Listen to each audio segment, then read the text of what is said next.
Olá, sejam bem-vindos, eu sou Maurício e hoje a gente vai continuar estudando a cardinalidade de conjuntos, trazendo mais alguns exemplos de conjuntos enumeráveis. E no caso a gente vai falar dos conjuntos infinitos enumeráveis, tá? Porque a gente já sabe que qualquer conjunto finito é enumerável. Bom, então vamos pensar num primeiro conjunto aqui? Eu poderia trazer para vocês, por exemplo, o conjunto com todas as potências de 2. Qual que seria esse conjunto aqui, das potências de 2?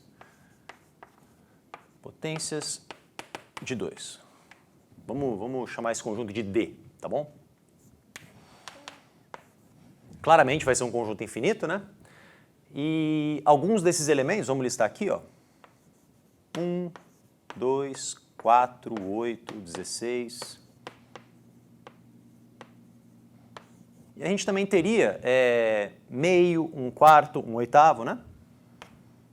Meio, 1/4, 1/8, etc. Então repara que esse conjunto é um conjunto infinito, né? Agora, esse conjunto é um conjunto enumerável? Ou seja, será que existe uma bijeção desse conjunto com o conjunto dos naturais? Bom, vamos pensar aqui. Bom, aliás, se você quiser até pausar o vídeo e pensar sozinho, seria interessante, né? Aí a gente vem aqui e volta, mas só você pausar, eu vou fazer aqui já, tá bom? Só que para facilitar a nossa conta, em vez de eu pensar numa bijeção do conjunto D com o N, com conjuntos naturais, eu vou pensar numa bijeção desse conjunto com o conjunto dos inteiros. Tá? Eu vou pensar aqui numa função f relacionando o conjunto Z com o D. Aí você pode me perguntar, mas espera aí, a definição que você me passou, Maurício, não era envolvendo os inteiros, a gente tinha que pensar nos naturais, não era? Não tinha que encontrar uma bijeção de natural com D? Por que agora você está usando inteiro? Né? Pode fazer isso? Isso faz sentido?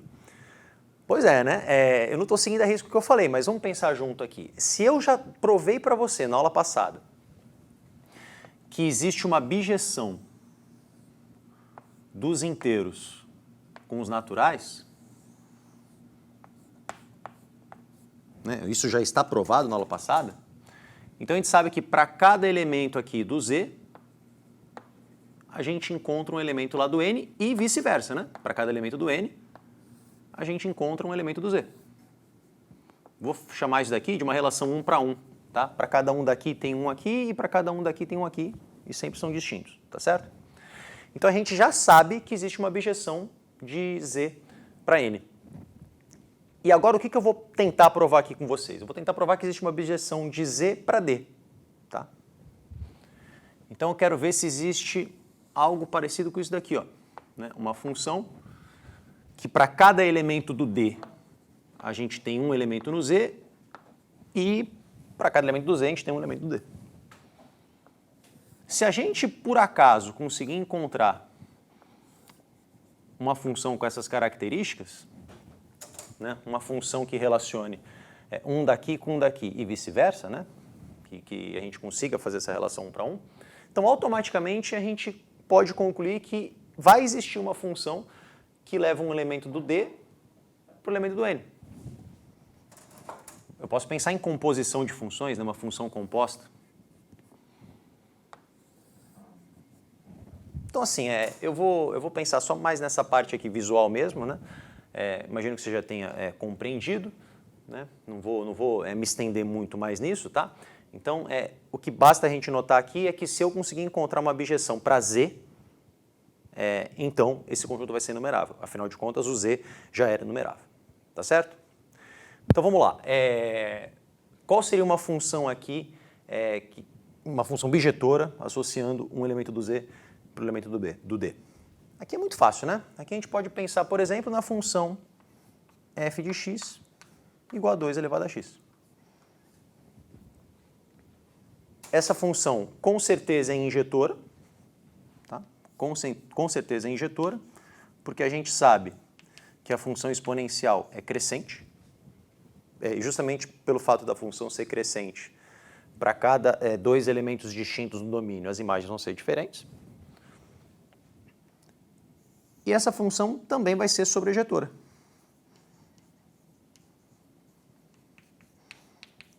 Afinal de contas, nesse conjunto D, a gente tem as potências de 2 que tem expoente inteiro, né? E como o expoente é inteiro, a gente sabe que tem alguém lá no inteiro, no conjunto dos inteiros, tal que 2 elevado a esse número dá a potência que a gente quer. Então, todo mundo do D vai ser usado, conjunto imagem igual contradomínio. Se é injetora e é sobrejetora, então essa função é bijetora.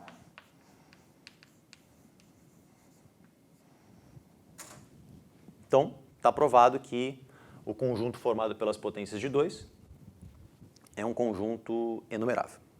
Vamos agora para um próximo exemplo. Um próximo exemplo que eu posso trazer para vocês é o conjunto formado pelos números primos. Vocês estão lembrados do que era um número primo? Um número era dito primo quando ele possuía 2 divisores diferentes, sendo 1 e ele próprio. Então, se a gente listar aqui os primeiros números primos, a gente começaria pelo 2, depois iria para o 3, para o 5, para o 7, depois para o 11, para o 13, para o 17, depois teria 19, 23, 27, 27 não, né? 29, e assim sucessivamente. Pois é, agora o nosso desafio aqui é encontrar uma função g de n em p, por exemplo, que seja bijetora, uma função que associe para cada natural um número primo e que essa função seja bijetora.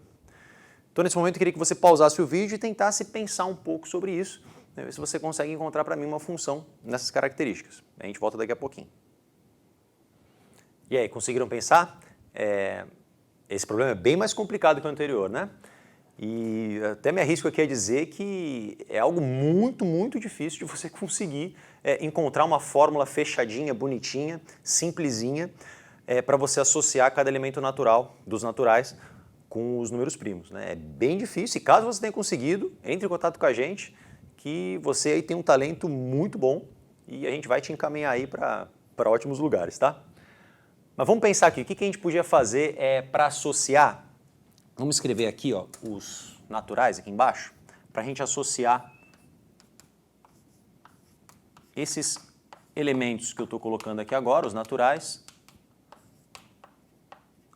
aos elementos aqui do conjunto dos primos, né? Como é que eu poderia, por exemplo, criar uma função, né, nesse caso g, onde g de 0 é 2, o g de 1 é 3, o g de 2 é 5, por exemplo, né, se a gente quiser fazer desse jeito, né? Ou seja, é uma função, vou escrever aqui,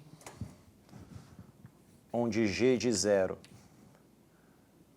vale 2, a g de 1 vale a 3, a g de 2 vale a 5, a g de 3 vale a 7, etc. Bom, se a gente parar para pensar aqui, o 2, né, como eu estou listando em ordem, eu posso falar que 2 é o primeiro número primo, o 3 é o segundo número primo, o 5 é o terceiro número primo, e assim sucessivamente, né? Então a gente vai escrever assim, ó, primeiro número primo. Estou pensando na ordem, né? Na ordem entre eles. O 3 é o segundo número primo. O 5 é o terceiro número primo. O 7 é o quarto número primo. Agora, ó, presta atenção, como é que a gente vai conseguir fazer isso? Ó, o g de 0 é o primeiro número primo. O g de 1 é o segundo número primo. O g de 2 é o terceiro número primo e assim sucessivamente. Então, o que seria o g de x? Seguindo essa mesma lógica que a gente está usando aqui. Bom, como esse número aqui é sempre um a mais que esse, eu vou escrever algo parecido com isso, ó.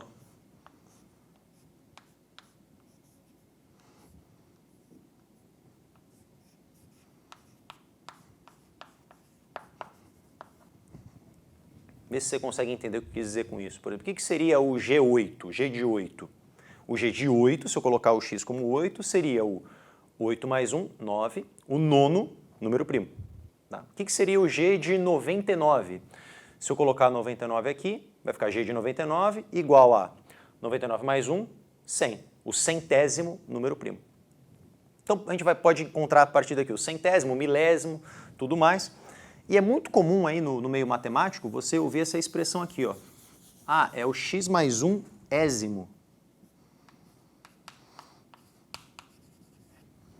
Número primo. A gente não falou centésimo, milésimo? Só que como a gente está colocando aqui um valor genérico, a gente fala, nesse caso, o x mais 1 ésimo. Pois ou seja, eu não fiz uma fórmula fechadinha, simplesinha.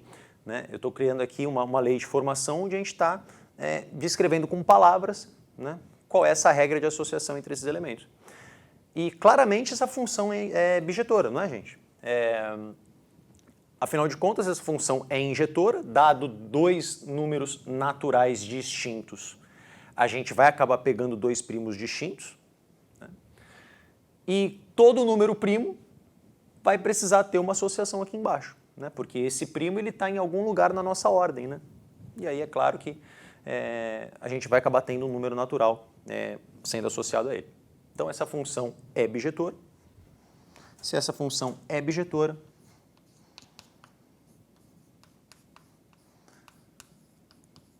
a gente pode dizer que os números primos são enumeráveis. Em outras palavras, se a gente for comparar o conjunto dos naturais com o conjunto dos números primos, a gente pode afirmar que nós temos a mesma quantidade de números nessas duas linhas aqui. Tá? Bom, e com esse exemplo aqui, a gente pode generalizar e chegar a um resultado bem legal. Vamos dar uma olhada aqui nessa generalização que eu vou trazer para vocês. Vamos dar uma olhada na proposição que está aqui no quadro. Todo subconjunto dos naturais é enumerável. Bom, gente, e aí? Vamos provar essa proposição aqui? Quando a gente pensa num subconjunto dos naturais, a gente pode encontrar dois tipos, né? São os finitos e os infinitos. E a gente já sabe que um conjunto finito é enumerável. Então a gente não precisa se preocupar com esses caras agora. A gente precisa se preocupar só com os subconjuntos infinitos. Então, vamos imaginar que a gente tenha um subconjunto A, tá? Um subconjunto A dos naturais, né? Ou seja, o A está contido nos naturais. Só que vamos imaginar que os elementos deles estão listados da seguinte maneira. Tá? A gente sabe que todo subconjunto dos naturais tem um menor elemento. Então, se a gente pegar o menor desses elementos e representar como y1, colocar ele aqui, vamos chamar ele aqui, né, vai acabar sendo o primeiro elemento do nosso conjunto. Né? Agora, imagina que esse y1 saiu e você olhou para o resto. Quando você olha para o resto, também tem um menor elemento. Eu vou chamar esse cara de y2. E vou repetir esse raciocínio indefinidamente, pegando sempre o menor elemento do que resta na nossa listagem. O que a gente está fazendo aqui no fim das contas, né? O que a gente está fazendo aqui é reorganizando os elementos de A em ordem crescente. Ou seja, a gente está reorganizando esses caras aqui de tal forma que o y1 seja menor que y2, que seja menor que o y3, e assim sucessivamente.